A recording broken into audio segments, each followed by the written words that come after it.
2006. Jane sighed as she got up in the middle of the night. Mitch had been called into work, so she was on her own. She was hungry, which wasn't unusual these days. She put her hand on her swollen stomach and then opened the fridge. 8 months pregnant, and still it seemed endless, with another month to go. Lots more had happened since the Champions League final. Leanne and Frank were on friendlier terms these days. Leanne and Charlie had both moved into Frank's place, and things seemed to be going well. Jane still couldn't help smiling at the memory. 3 weeks after the Champions League win, Frank and Leanne, who were obviously still so much in love, had both been reluctant to take things any further. Jane, deciding to take a leaf out of Leanne's book, cooked up a plan. She invited Frank and Leanne over for dinner, mainly to tell them both about the baby, but she also had something else in mind. After the dinner was eaten, Mitch played the dutiful husband and ordered his pregnant wife to sit down. He and Frank could handle the washing up. After the announcement, there were tears and hugs all round. Leanne and Jane talked excitedly in the kitchen, while the two brothers sat in the living room to chat babies. "Lee, why aren't you and Frank back together properly? It's obvious he adores you and Charlie both." Leanne eyed her friend with a mixture of fondness and suspicion. "I think it's the pregnancy hormones making you crazy enough to think you can usurp my position as fairy godmother." Jane laughed. "Oh yeah, ha, blooming ha, very funny." Leanne suddenly looked sad. "I don't know what's happening. I love him and he loves me. I'm sure of that. I'm scared." Jane nodded and put her hand on her friend's shoulder. "I know, Lee, like I was when I met Mitch. You only get one life, girl, and if you love him, you should tell him and get him back." Later on, Jane was fussing. She wanted something or other from the shops. "Oh, love," she cooed, turning to her husband, "I couldn't half murder a glass of lemonade." Mitch smiled and hugged his wife. "Cravings started, have they? OK, I'll go and get you some." Now for phase 2, she thought wickedly. "Love, I could do with stretching my legs. I'll come with you." Leanne stood up immediately. I'll be going home then." "No, you and Frank stay here and relax." Charlie, who was staying the night with a playmate from the nursery he went to, was in safe hands, so there was no little one to worry about. "Don't be daft. We won't be gone more than 5 minutes." Leanne looked mutinous. Frank looked annoyed. "You are just as bad as her. Worse, in fact," laughed Mitch as he opened the car door for Jane. "Yeah, well, it's all her fault, isn't it?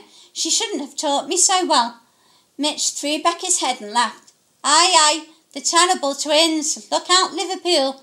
Frank's place was just 3 doors down from Mitch and Jane's. After circling Derby Park and driving round the block a few times, they started back, surprised when they saw the bedroom light on in Frank's house. There was no sign of Leanne, although her car was still parked outside. Didn't take a rocket scientist to put 2 and 2 together. Jane smiled. "Guess they figured it out on their own." Jane smiled as she got out the ham from the fridge and closed the door. She had made herself a sandwich and was just sitting eating it when a pain she had never experienced in her life gripped at her stomach. "Oh," she moaned, sitting still until it passed. Her lower back had been aching all day, and she guessed she was getting practice contractions. Less than 2 minutes later, she moaned again in pain as another one held her in its grip. "Got the baby? It's too early." Getting up as quickly as her body would allow, she made for the kitchen door, only to be surprised when she heard the sound of gushing water. Looking down at the floor, she saw the puddle beneath her and knew what it meant. Quickly mopping it up, she left the house and staggered the few doors down to get Leanne. Frank, who had got a job with Mitch's company, was also on the night shift. Having staggered up the path, she was banging on the door of Frank and Leanne's place. A sleepy Leanne answered after what felt like forever, instantly awake when she saw her friend there in her nightdress and dressing gown. "What is it? Frank or Mitch haven't had some sort of accident, have they?" She instantly rethought the question when Jane doubled over. "Oh my God, no," she thought as she helped Jane into the living room. Waiting out the contraction, Leanne asked the question she had to ask. "How often are the contractions?" Jane sat down heavily on the couch and tried to use the break between contractions to relax, but they were coming thick and fast. They were every 2 minutes, but now they're less than a minute between them. Jane moaned again as another one started to hit. My God, gal, I'm getting an ambulance. Jane looked horrified. Don't leave me, Lee. Oh! Swallowing down her panic, Leanne laid Jane down on the sofa and tried to reassure her. All right, I'm not leaving you, but... She paused, trying to phrase it so she wouldn't panic the other woman. Jane, listen to me. It looks as though this baby wants to make its entrance, but I'm going to have a look and see how far dilated you are. After checking and confirming her worst fears, she began smoothing Jane's hair back from her face and rubbing her back. This baby is in a hurry to be born. I'm just going to get some blankets and towels from upstairs. I swear I'll be no more than 30 seconds. Jane, who was panting her way through another contraction, reached out and grabbed her friend's arm. Please don't leave me. Leanne patted her friend's arm. 30 seconds, I promise. Leanne was back in record time, trying to take control, although in control was the last thing she felt at the moment. She had also grabbed the phone and placed a frantic call to the expectant father. With all that done, Leanne tried to collect herself. In a voice that sounded far more assured and confident than she felt, she tried to talk her friend through the experience. Right, love, when you feel the next contraction coming on, push. Jane complied and the baby's head appeared. Leanne rubbed Jane's leg and encouraged her again. You're doing great, girl. Push again. During a lull between that and the next contraction, Jane smiled at her best friend. Sorry I'm being so much trouble. Leanne smiled back.